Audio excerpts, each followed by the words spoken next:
Hello there, my friend, and welcome back to my channel. I hope you have all had a great week and are raring to go for some more great writerly advice. To start with, have you ever heard of the term Deus ex machina?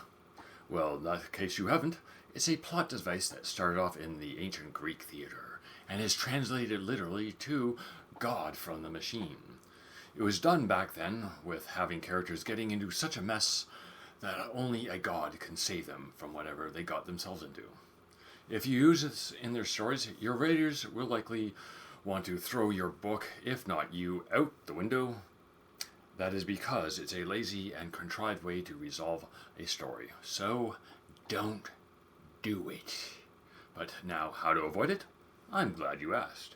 Here are 7 tips on how to avoid the dreaded Deus ex machina. 1. Foreshadow key elements. I've touched on this in earlier videos. Well, actually I delved deep into them. The link to those videos is in the description below, so be sure to check those out, but not until after you've watched this one.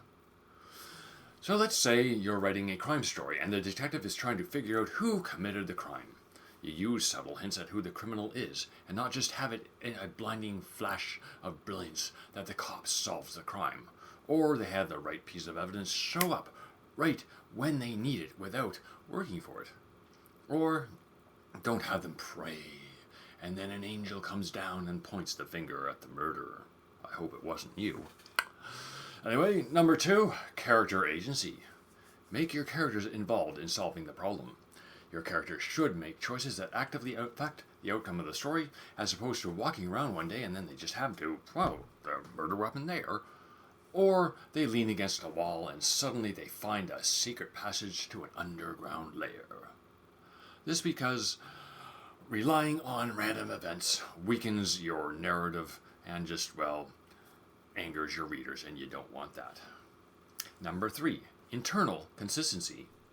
What this means is that any resolution must adhere to the rules of the story you built. Don't have somebody suddenly reading another character's mind if that ability had not been established earlier in the story. Or another way is that you don't have a character who doesn't have super strength already established, suddenly throwing people around with one finger like they're paperweights or anything like that. Instead, you show them working out at the gym or doing anything that would require a higher level of physical strength, and then when it comes time to use it to save the day, it doesn't feel like, how'd you come up with that? You couldn't come up with it better? Number 4, you test the stakes. Don't let the resolution diminish the stakes or the threat. In other words, if someone's life is at stake, and if they're going to die if the hero doesn't save the day, don't have the story resolved by ending it that the missing person was found at the beach and they never were under threat at all. That's kind of dumb anyway. You also want to make the victory hard fought and avoid the instant gratification of them accomplishing the goal through sheer luck or the snap of the fingers. For example, if your character is looking to keep their home from being foreclosed, don't have them in the first scene winning the lottery. Have them go through a struggle, claw and scratch their way until they finally, at the end, stop the bank from seizing their home. Coffee time. Number 5, use subplots and secondary characters. To do this, a secondary character should be essential to the story as opposed to coming out of the woodwork to save the day and the character. You can also interweave subplots with the main plot. An example of how to do this: let's say there's a bad history between 2 families. In a murder mystery, that might cause the detective to dig deep into this, and that's how they get the evidence.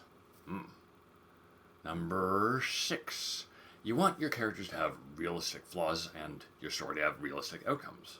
A real-world solution will not be so cut and dry or as simple as everyone thinks.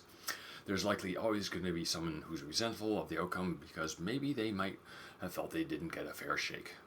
Perhaps a risky gambit paid off for the main character and he believes he's going to ride off into the sunset, but he doesn't realize it created a new enemy.